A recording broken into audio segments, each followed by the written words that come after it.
Right, today's task is making up some leads for the batteries for the 951A. I was hoping to get a run of it last Saturday, but fortunately ran out of time. Also had a shortage of suitable battery leads, and so what I've been doing this morning, I found a new cable, and I've just put this one new connection on. I've been also checking cleaning the switch. This is for the lights, the work lights. So I've just been checking them out, making sure it's obviously working. Just checking different switch positions. My plan is that orange one there will be the feed. So the ones obviously around it will be to go to the work lights. I was thinking of having independent. I got work lights to fit to the cab, front and back, at roof level. But I was thinking of either having front lights only, back lights only, and then the third position would be to have both back and front lights on. I put another link into the electrical system up there. Instead of using the old metal link, I've used two terminal blocks, which will do away with that and obviously problems with corrosion.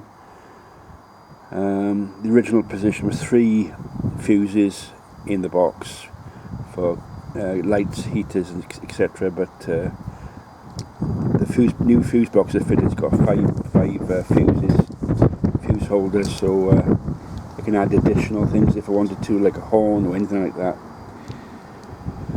So this morning I've been sort of making up this cable. The original one is you can see the state on it. It's in a bit of a mess. So hopefully towards the end of the week we'll actually get a run out of the machine. We've put engine oil in, it's got coolant in, it's got clutch oil in. That's all that's left now really, is top hydraulics up. And what else we got left in it? Just hydraulics to top up and the batteries to fit, connect up, do functional test on the electrics before we actually hit the button, and go from there. But it's been difficult. I don't know if you can see this. I didn't have a schematic diagram for the electrics. What I've done is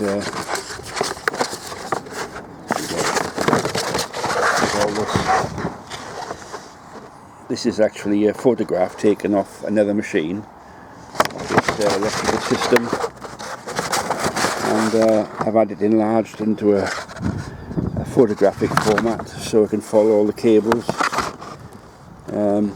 cable colours.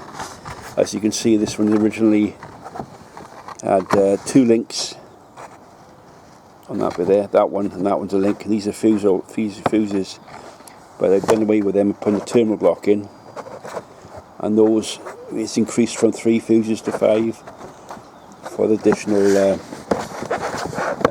devices like horn if I need to do it. You can see the glow plug setup, song light setup. There's a battery setup for the isolation switch. So I reckon it'll take an hour or 2 to sort that out. Refit all this. Seems to be working fine. What I plan to do with this, I'm going to put connections, because it's so difficult with these tiny little bloody screws. I'm going to put short cables like that. That's a feed to the switch.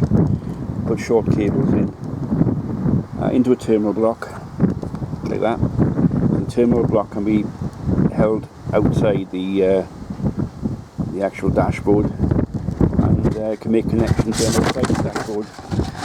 But unfortunately it's trying to go all the bits with all this Chinese shit that you get these days. This lack of quality. This is the original cat one, but all this other stuff. Look at this bloody Chinese crap we get in the country at the moment, which annoys me. You pay for what you get, but a lot of these imports are substandard. The most annoying thing today is the wind's picked up. Yesterday I was up at Abergavenny show, which was a nice day, but the wind in the garden this morning is well, it just picks up now and again, blows my paperwork and bags around, so that's the way it goes. So I shall carry on with this and get it prepared for the end of the week, make sure we got enough stuff. I was hoping to pick some bits up at the show yesterday, but that's all you got is this junk, imported crap, which annoys me. So I shall have a look around my store for another better quality a terminal clamp. See, that's the original cat one, which is much better quality. So till next time.